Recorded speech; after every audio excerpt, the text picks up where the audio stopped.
नमस्कार मित्रों, मेरे स्पिरिचुअल कनेक्ट में आप सभी लोगों का हार्दिक अभिनंदन है। मित्रों, चलिए हम लोग नारद भक्ति सूत्र के 12वें सूत्र के बारे में सुनते हैं। तो इसको ध्यान से सुनिए मित्रों। यह दृढ़ निश्चय हो जाने के बाद भी कि केवल भक्तिमय सेवा ही जीवन की पूर्णता तक पहुंचने का माध्यम है, व्यक्ति को शास्त्राज्ञा का पालन करते रहना चाहिए। इसका अर्थ होता है जब कोई व्यक्ति भक्तिमय सेवा के महत्व के विषय में दृढ़ता से आश्वस्त हो जाता है तो वह भगवान के प्रति शरणागत होता है। बहुत बड़ी चीज़ है मित्रों, सुनिए इसको। जब कोई व्यक्ति भक्तिमय सेवा के महत्व के विषय में दृढ़ता से आश्वस्त हो जाता है तो वह भगवान के प्रति शरणागत होता है। शरणागति के 6 लक्षण है।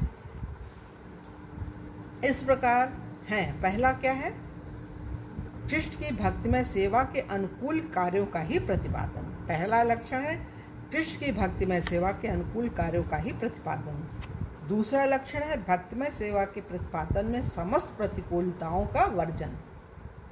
तीसरा है यह दृढ़ विश्वास कि कृष्ण सब परिस्थितियों में मेरी रक्षा करेंगे तथा कृष्ण से उत्तम रक्षक कोई नहीं है। यह दृढ़ता स्वयं को कृष्ण के समान समझने वाले अद्वैत दर्शन से पृथक होनी चाहिए। इसके स्थान पर व्यक्ति को सदा यही समझना चाहिए कि कृष्ण महान है तथा मेरे नित्य रक्षक है। और चौथे नंबर की क्या है शरणागति मित्रों? कृष्ण के पालनकर्ता होने की दृढ़ता तथा निर्वाह हेतु किसी अन्य देवता का आश्रय नहीं लेना। नित्य स्मरण। अब 5वें नंबर पे क्या है? नित्य स्मरण की मेरी क्रियाएं तथा इच्छाएं स्वतंत्र नहीं हैं। अन्य शब्दों में भक्त को कृष्ण पर पूर्ण निर्भर होने का अनुभव करना चाहिए तथा कृष्ण की इच्छानुसार ही चिंतन व कार्य करना चाहिए। 6ठे नंबर की क्या है शरणागति मित्रों? अपने को सदा अकिंचनों में भी अकिंचन विचारना तथा कृष्ण की कृपा पर पूर्णतः निर्भर रहने का अनुभव करना। शरणागति के इन 6 सिद्धांतों को पालन करने वाला भक्त सदा सोचता है, हे प्रभु, मैं हर प्रकार से तुम्हारा हूँ, मैं तुम्हारा नित्य दास हूँ। इस प्रकार शुद्ध भक्त निर्मल हो जाता है। श्रीमद् भागवतम में इस संदर्भ में एक सुंदर श्लोक है, तो उसकी मीनिंग सुनिए मित्रों।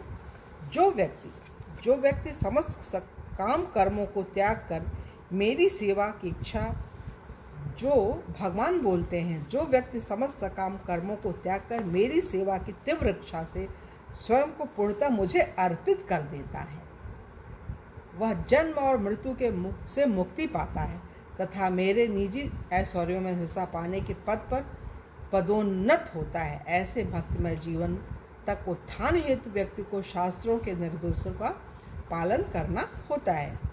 किंतु भक्तिमय जीवन तक पहुंचकर भी व्यक्ति को यह नहीं सोचना चाहिए कि मैं अब उच्चतम अवस्था तक पहुंच गया हूं, अतः मैं भक्तिमय सेवा के प्रतिपादन हेतु शास्त्रीय उल्लंघन कर सकता हूं। अर्थात नहीं करना चाहिए। शास्त्र सम्मत बातें ही कहनी और सुननी चाहिए मित्रों, ये चीज़ है। भक्तिमय सेवा प्रत्येक जीव में सुप्त है क्योंकि प्रत्येक जीव स्वभाव से ही भगवान का अविच्छिन्न अंश है तथा अंश की स्वस्थ स्थिति पूर्ण की सेवा करने की ही होती है। यह शरीर के विभिन्न अंगों के ही समान है। हाथ तथा पैर शरीर की सेवा करते हैं। इसी प्रकार प्रत्येक जीव भी अपनी स्वस्थ स्थिति में भगवान का अंश होने के नाते उनकी सेवा करने को बाध्य है।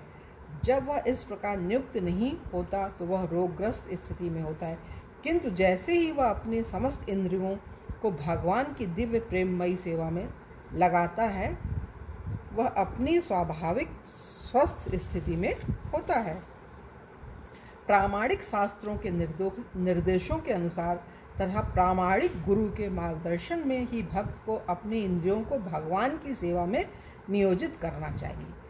कान को भगवद गीता तथा श्रीमद् भागवतम की शिक्षाओं के श्रवण में लगाना भक्तिमय प्रशिक्षण का आरंभ है।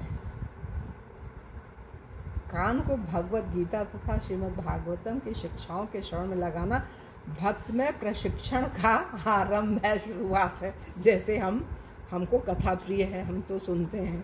अब पता नहीं भगवान की प्रेरणा से, उनकी कृपा से कुछ बोल भी पा रहे हैं इस YouTube चैनल पे। आध्यात्मिक ज्ञान के कई प्रामाणिक ग्रंथ हैं, किंतु वे सारे न्यूनाधिक भगवत गीता तथा श्रीमद् भागवतम के ही परिशिष्ट हैं। यहाँ तक कि नारद भक्ति सूत्र भी भगवत गीता एवं श्रीमद् भागवतम का सारांश ही है। अतः भक्तिमय सेवा का आरंभ इन दो महत्वपूर्ण दिव्य ज्ञान ग्रंथों का श्रवण है।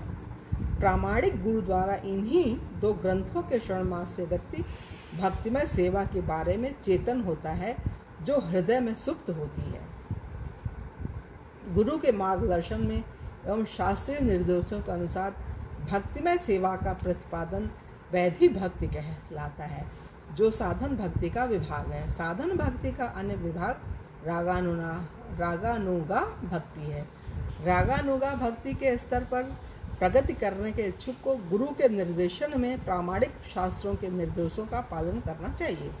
सूत्र 12 के अनुसार भक्तिमय सेवा के उत्कृष्ट स्तर पर व्यक्ति को भी शास्त्रों के विधि निषेधों का पालन करना चाहिए। फिर उस स्तर से नीचे के व्यक्तियों का तो कहना ही क्या। अन्य शब्दों में भक्तिमय सेवा में नौसिखियों को विशुद्ध भक्तिमय सेवा के स्तर तक उठने हेतु गंभीरता एवं तत्परता से शास्त्रों के विधि विधानों का अनुसरण करना चाहिए। जैसा कि ऊपर वर्णित है, भक्त दृढ़ता से वैधि भक्ति का अभ्यास करता है। श्रीमद् भागवतम में वर्णित वैधि भक्ति का प्रधान सिद्धांत यह है, भक्तिमय सेवा में गंभीरता पूर्वक प्रगति चाहने वाले व्यक्ति को सदा परम पुरुषोत्तम भगवान का स्मरण, कीर्तन तथा उनकी लीलाओं का श्रवण करते रहना चाहिए। प्रत्येक व्यक्ति, चाहे वह कोई भी हो, भगवान के विराट पुरुष स्वरूप से ही निश्रित होता है। ब्राह्मण मुख से निश्रित होते हैं, क्षत्रिय बाहुओं से, वैश्य जंघाओं से एवं शूद्र चरणों से निश्रित होते हैं। किंतु हम जहाँ कहीं भी स्थित हों, हमें परम पूर्ण पुरुषोत्तम भगवान की सेवा में किसी कार्य विशेष का संपादन करना होता है। अतः यदि हम अपनी विशिष्ट प्रवणताओं को भगवान की सेवा में नहीं लगाते तो हम पतित हैं, शरीर से कटे हुए बेकार अंग के ही समान हैं। पद्म पुराण के अनुसार, अब सुनिए मित्रों, पद्म पुराण के अनुसार शास्त्र के सभी विधानों का सार यही है कि भगवान विष्णु या कृष्ण का सतत स्मरण हो और कभी भी विस्मरण न हो। अतः हमें अपने जीवन को कुछ इस प्रकार ढालना होगा कि हर क्रिया में हम भगवान का स्मरण कर सके। भगवान का स्मरण कराने वाले प्रत्येक क्रिया भक्तिमय सेवा में ही वैधानिक सिद्धांत है, एवं भगवान का विस्मरण कराने वाली प्रत्येक क्रिया भक्ति हेतु वर्जित क्रिया है। चैतन्य चरितामृत में भगवान श्री चैतन्य महाप्रभु भक्तिमय सेवा को उच्चतम स्तर तक पहुँचने हेतु 64 वैधानिक सिद्धांतों का वर्णन करते हैं, जिनका पालन हमें अवश्य करना चाहिए। एवं जैसा सूत्र 12 में बलपूर्वक कहा गया है, भक्तिमय सेवा के सर्वोच्च स्तर पर पहुंचकर भी व्यक्ति को भक्तिमय जीवन हेतु शास्त्रोक्त निर्देशों का पालन करते रहना चाहिए। 64 वैधानिक सिद्धांत अब इस प्रकार है, इनको भी सुन लीजिए।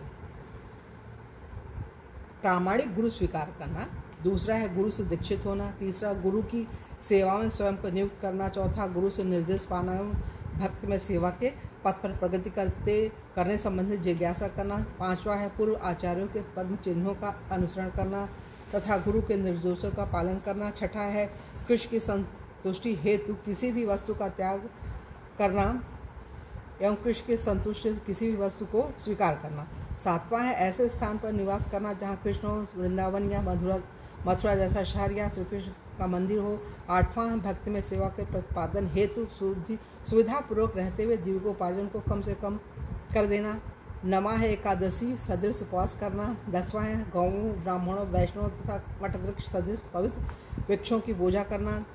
भक्तिमय सेवा के ये 10 सिद्धांत प्रारंभिक हैं।